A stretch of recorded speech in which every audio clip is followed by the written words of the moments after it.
तेंदुए की दहशत से एक गांव के लोग बुरी तरह सहमे हुए हैं। जी हां, आलम यह है कि लोग घरों के बाहर आने से भी डर रहे हैं, क्योंकि गांव में एक घर के बाहर खेल रही 5 साल की बच्ची पर तेंदुए ने हमला कर दिया और उसकी जान ले ली। देखिए इस रिपोर्ट में। लाड़कुई वन परिक्षेत्र के ग्राम खजूर पानी में यह घटना हुई। यहाँ रोज की तरह अपने भाई बहन के साथ 5 साल की बच्ची अपने ही घर के आंगन में खेल रही थी। तभी अचानक तेंदुए ने उस पर हमला कर दिया और उसे उठाकर जंगल में ले गया। शोर मचते ही बच्ची के पिता मोहनलाल व चाचा पहाड़ सिंह उसे बचाने भागे। करीब 1 किलोमीटर जंगल में जाने पर उन्होंने तेंदुए को बच्ची के पास बैठे देखा। दोनों ने पत्थर मारकर तेंदुए को भगाया, लेकिन बच्ची की मौत हो चुकी थी। बच्ची की मौत की खबर फैलते ही गोपालपुर पुलिस और वन अधिकारी भी मौके पर पहुंचे। आज सुबह करीब 10 बजे थाने पे मुझे सूचना मिली थी कि ग्राम खैर पानी में एक बच्ची को तेंदुआ उठाकर ले गया और उस बच्ची की मौत हो गई। इसी पे सूचना पे हम लोग यहाँ खैर पानी आए थे। तो यहाँ के कुमारी वंदना पुत्री मोहन सिंह बारेला, उम्र लगभग 5 वर्ष, आज सुबह करीब 9-10 बजे ये अपने घर के बाहर खेल रही थी।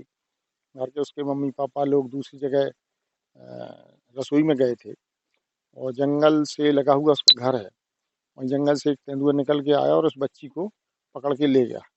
दूसरे बच्चे जो खेल रहे थे उन्होंने हल्ला किया तो उसके मम्मी पापा आए और उन्होंने उसका तेंदुए का पीछा किया। तो करीब 1 किलोमीटर आगे जंगल में जाके उसको पत्थर से मार मार के बच्ची को छुड़ा के ले आए।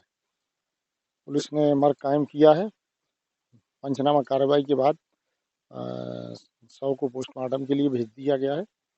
मौके पे फॉरेस्ट वाले भी आ चुके हैं और वो भी अपनी कार्रवाई कर रहे हैं। घटना की जानकारी के बाद वन विभाग के अधिकारी भी मौके पर पहुंचे और घटना स्थल का निरीक्षण किया। अब वन विभाग के अधिकारी ने तेंदुए को पकड़ने की कवायद शुरू कर दी है। वहीं परिवार को 4 लाख रुपए की आर्थिक सहायता के रूप में दी जाएगी।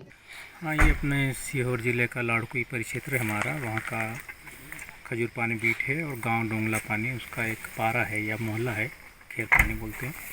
उनका टप्पर लगा हुआ है जंगल के पास में। आज सुबह दिन में ही 10 बजे तेंदुआ एक बच्ची 5 साल की नंदा नाम की उसको उठा ले गए और गाँव वाले आस में नुक्ता प्रोग्राम था, वहाँ चले गए थे और 3 बच्चियाँ खेल रही थी तो उसमें एक को उठा के ले गए। तो बाकी चिल्लाए तो उसका पिताजी और चाचा ने पीछा किया और वहाँ जाके थोड़ी दूर में करीब जंगल के अंदर 1-1.5 किलोमीटर में बच्ची और तेंदुआ दोनों को उन्हें देखा और तेंदुआ को भगाया और बच्ची को उठा के लाए, पर वो बच्ची नहीं बच पाई है। अब चूँकि वो तेंदुआ है जंगल के पास में है तो अभी हम लोगों ने बात किया, वन विहार में हमारा रेस्क्यू सेंटर है, वहाँ से पिंजरा लगा देंगे ताकि वो तेंदुआ भी पिंजरे में आ जाए और यहाँ से हम उसको अलग जगह ले जा सकें। और अब ये हानि है, उस हानि की भरपाई तो कर ही नहीं सकता, कोई भी नहीं कर सकता है, परंतु घर वालों को सांत्वना रहे, घर वाले एकदम संभल सकते हैं। इस हिसाब से शासन की तरफ से एक मुआवजे का भी प्रावधान है 4 लाख का, तो उनका खाता नंबर वगैरह हमने ले लिया है, तो कल हम उनके खाते में डाल देंगे। इतना ही हम कर सकते हैं, बाकी जो नुकसान हुआ उसकी भरपाई तो कोई नहीं कर सकता है। देखा जाए तो परिवार के लोगों ने भी नहीं सोचा होगा कि घर के आंगन में खेल रही बच्ची उनसे इस कदर दूर हो जाएगी। Bureau report, MP news, Nasrullaganj.